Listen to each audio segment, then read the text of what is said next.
Continuando falando sobre os carros elétricos, esta novidade no Brasil, que nos últimos 2, 3 anos houve uma invasão. Hoje nós temos os carros mais vendidos no Brasil, são veículos elétricos, e há um choque muito grande na indústria local, que tende a se retrair mais do que está acontecendo, e a possibilidade de fechamento de fábricas e tal é muito real. Falando nos aspectos de segurança do uso desses veículos, é sabido que as baterias de lítio têm altíssimo risco de incêndio. E essas baterias, se perfuradas por qualquer situação, elas entram em ignição automática e o fogo é muito intenso, chegando a chamas a mais de 3 metros de altura, e de difícil controle, muito, muito difícil controle. Isto é um risco muito grande, porque um veículo novo, o risco é pequeno, porque a tecnologia está toda ali, gente. Agora um veículo usado, 4, 5, 6 anos de uso, onde as peças começam a danificar, nossas estradas ruins, pedra que bate, enfim. Quem é que vai garantir que não possa haver o risco de ruptura de uma bateria dessa? É muito complicado, né? Esta fase desses veículos elétricos, ela traz esse risco muito grande, e o Brasil está absorvendo muito esses veículos. E esse risco é conhecimento de todos, inclusive dos fabricantes, que hoje estão desenvolvendo alternativas. É a bateria sólida, é a bateria de sal, tudo na busca de alternativas que tenham menor risco de incêndio. Só que estas baterias ainda não estão chegando no Brasil. Nós temos milhares de carros já rodando com a bateria de lítio, com esse alto risco, e esses carros, conforme vai passando o ano, eles vão se envolvendo em acidentes, eles vão se envolvendo em deficiência de manutenção, que é normal em qualquer veículo. E o risco de um incidente sério de incêndio é muito alto. Então, há uma restrição muito grande. Eu sou a favor dessa opção de controle extremo do carregamento locais fechados, porque o risco é real e ainda não temos uma eficiência no controle dessas chamas. Além disso, nós temos ainda alguns riscos, alguns acidentes que a gente viu, como o elemento desse carro é todo eletrônico. Então tem um exemplo aí de um travamento elétrico das portas e o cara fica preso dentro do carro, quando o carro prendendo fogo.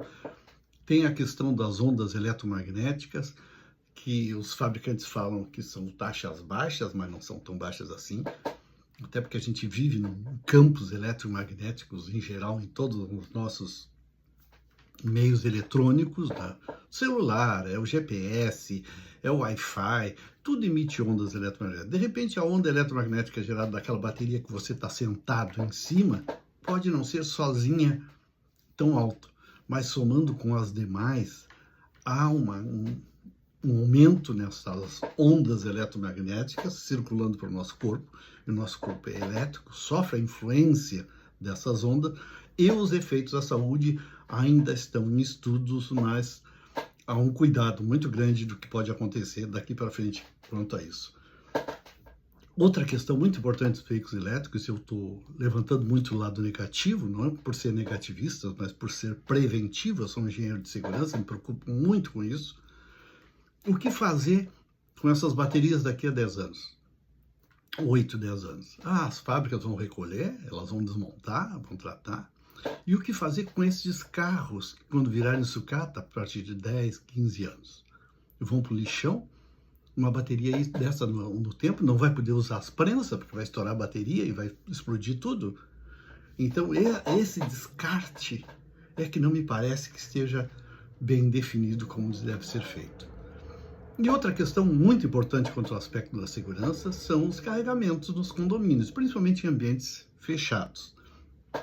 Hoje, pelo que se vê, as legislações dos estados todos, São Paulo, Paraná, Rio Grande do Sul, Santa Catarina, enfim, dos outros estados também, estão desenvolvendo, via Corporação de Bombeiro, que é o que mais se preocupa com esses aspectos, normas e procedimentos, mas ainda, pelo que se observa, ainda são muito simplificados e ainda não consegue chegar no âmago da questão, porque, graças a Deus, até agora não tivemos um acidente muito grave nesse tipo de situação.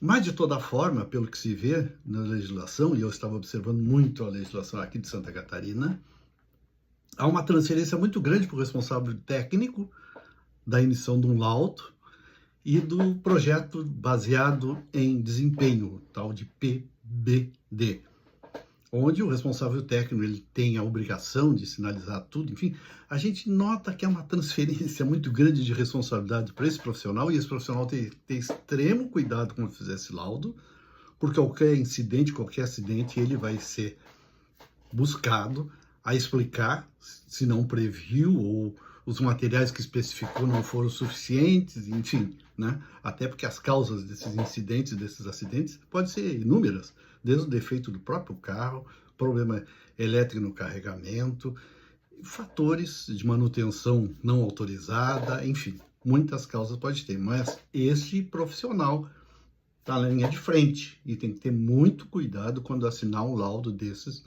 liberando a instalação de um sistema de carregamento elétrico em áreas fechadas, principalmente em condomínios. E por quê? Porque tu pega um prédio de 10, 15, 20, 30 andares, com um carregamento no solo ou no subsolo, e se esse veículo pega fogo, o tempo dessas chamas que chegam a 1000 graus, se essas chamas chegarem na estrutura do prédio, há o risco de colapso do prédio. E este laudo, esse profissional, ele tem que prever medidas mitigatórias que garantam 100% de segurança da estrutura do prédio. Não se admite a hipótese que o prédio venha a ruir em função de um problema dessa natureza.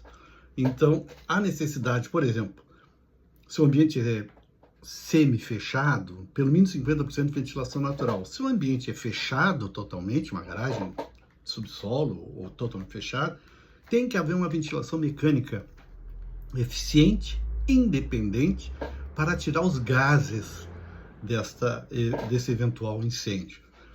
E os prédios têm que se preocupar com a proteção das estruturas de concreto, na volta dessa área de risco, que seria em torno de 5 metros, acima de 5 metros de distância se fala que a temperatura da queima vai no máximo a 100 graus, mas junto ao veículo ela chega a 1000 graus, na laje superior pode chegar a 800 graus, e se sabe que o concreto acima de 600 graus já perde a sua resistência, né? Então tem que haver um controle, e existem sistemas de controle, revestimentos especiais que tu possa colocar nessa estrutura de concreto, que dão por um certo tempo uma proteção para diminuir o risco dessa temperatura chegar à ruptura da estrutura, né? Extintores, hidrantes e sprinklers também estão previstos nessas normas estaduais que não são baratos de instalar, mas são situações que podem diminuir a temperatura na queima enquanto se procura um recurso de um melhor combate. As saídas têm que estar protegidas, quer dizer, não pode haver o risco de uma queima de um veículo desse impedir que as pessoas saiam ou que outros veículos saiam, né? E, fundamentalmente, as pessoas têm que estar treinadas.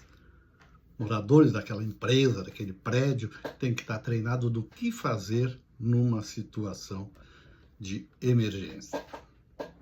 O outro fator interessante dos carros elétricos é a depreciação, né? As baterias, como eu falei antes, já no outro vídeo, elas estão mudando de qualidade. Agora é só a lítio, mas a lítio se sabe que é uma bomba, né? E os fabricantes já estão trabalhando com a sólida, bateria sólida, com a bateria de sal, com outras tecnologias que estão evoluindo e vão evoluir. O carro elétrico pode, daqui um pouco mais de tempo, realmente ser um bom negócio.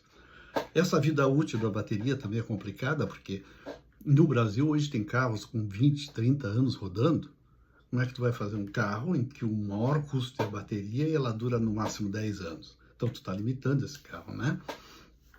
Problema das redes de manutenção, confiança na marca, porque entraram aí dezenas de marcas chinesas, sabe lá que se vão nos dar manutenção. Nós já tivemos no passado questões aí do Lada, que veio da Rússia, que depois abandonou, outras marcas que vieram, própria China também, que lançaram no mercado um monte de carros problemáticos e saíram fora. Então, essa confiança também é importante, porque o investimento é alto num veículo automotor e a gente tem que ter segurança na hora da manutenção e na hora do uso.